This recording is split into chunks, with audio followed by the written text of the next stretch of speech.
Hello, tribal lovers. Today I'm going to talk about Mali, a West African country. For me, it's one of the most special countries in this part of Africa. It's special basically for two reasons. For its wonderful ecosystem. No, it's a desertic country, mainly divided between Sahara Desert and the Sahel, with a bit of fertile land down south in the border with Ivory Coast. But it's a desert. It's dry, harsh, but it's crossed by the Niger River, and that makes it a very special territory. The second point is its architecture. I wouldn't outstand so much the ethnic groups that I'm going to talk about them, but the architecture, it's unique. It's the best Sudanese. It's a type of adobe style. It's a type of architecture called Sudanese architecture. It's made of adobe. It's clay mixed with hay, with grass, with dry grass, and animal dung. And the mosques and private homes, they're still common in most of the country, and it's a pleasure to see them. You can find this type of architecture in some parts of Senegal, some parts of Burkina Faso, northern Nigeria and Niger, but it's in Mali where you have the most stunning forms of Sudanese architecture. So these are the two: the Niger River crossing the desert lands and the architecture. In ethnic terms, it's a country that it's heavily Islamized. No, around 90% of the population follows the Islamic beliefs. But as we always say, there's some islands of resistance in this part of Africa, and in this country in particular.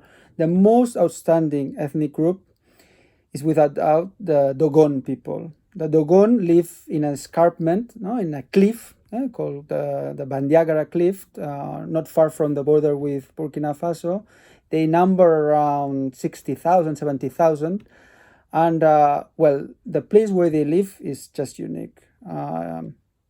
Reminds of Mesa Verde in Arizona, in the United States. These people, they speak a Sudanese language.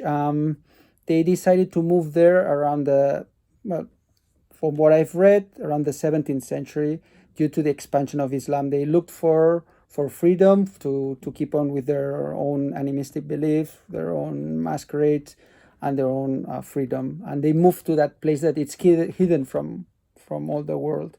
In fact, the area came to be known to the outside world, to the Western world, just in the 1930s of the past century, in the 1930s.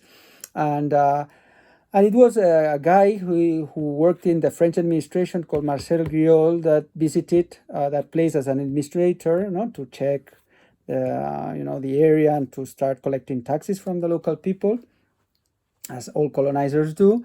And he discovered a wonderful culture that it continues to be alive until nowadays. It's a culture that's been controversial in the sense that he spoke in his writings, Mr. Griol, about a very complex cosmology, their interpretation of astronomy. Then scientists and investigators in recent times, they have diluted a bit this relationship, with astronomy. They say they follow stars. Like my grandmother, she was a peasant and looked at the moon and certain aspects of the sky to grow, to prune some flowers, to grow some vegetables in the garden. But that's something learned by agricultural societies, or that they depend on the weather, to survive. But said this, they still keep their masquerades. There's a very special type of mask called the Kanaga Mask. It's one of the tallest masks in Africa. They still dance during some special festivals, funerals, and during the end of the crops. These masks are made of wood, and they're still sculptures. People are nowadays in process of becoming Islamized. Islam is surrounding them, so the younger generations, they move to the big cities, to Bamako, to the capital, to Mopti, the nearby city.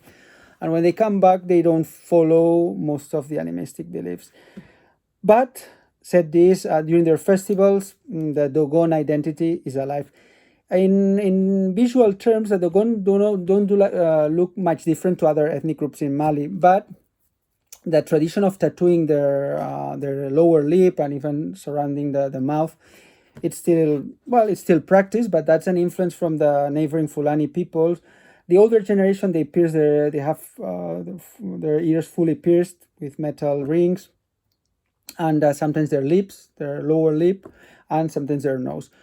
It's common during the weddings that women might use like amber necklaces, but nowadays the dressing code is similar to other groups. What is special is where they live, their cosmology, and their dances. So it's a place that in last places we tend to visit because it's a wonderful culture. The other ethnic groups that are worth outstanding in Mali are the Fulani. The Fulani in Mali are divided in 3 clans.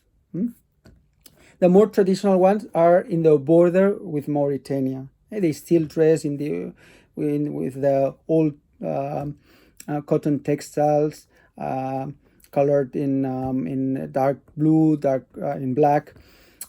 These are very traditional. They're still nomadic or semi-nomadic. This is another place that is worth visiting, this border area with Mauritania, where you have this Fulani clan. And then around the Niger River, you find several Fulanis that the race, the phenotype is still the original one: long noses, clear skin, and the practice of facial of mouth tattooing, and some small scarifications are still alive. And then up north, we would say the last of the traditional tribes in Mali are the Tuareg, the Tamachek, how they call themselves. Some of them quite traditional, but that area, it's nowadays very complex to visit due to armed groups. The Tuareg have mixed with Al Qaeda. The area is tricky, but the culture, some groups, some families are still traditional and well knowing about. And in Timbuktu, that is a city that you can still visit, you find families of Tuareg living among Songhai people and Fulanis. So that's what I wanted to tell about the tribes in Mali and a general idea of the country. So see you next time. Bye. Ciao.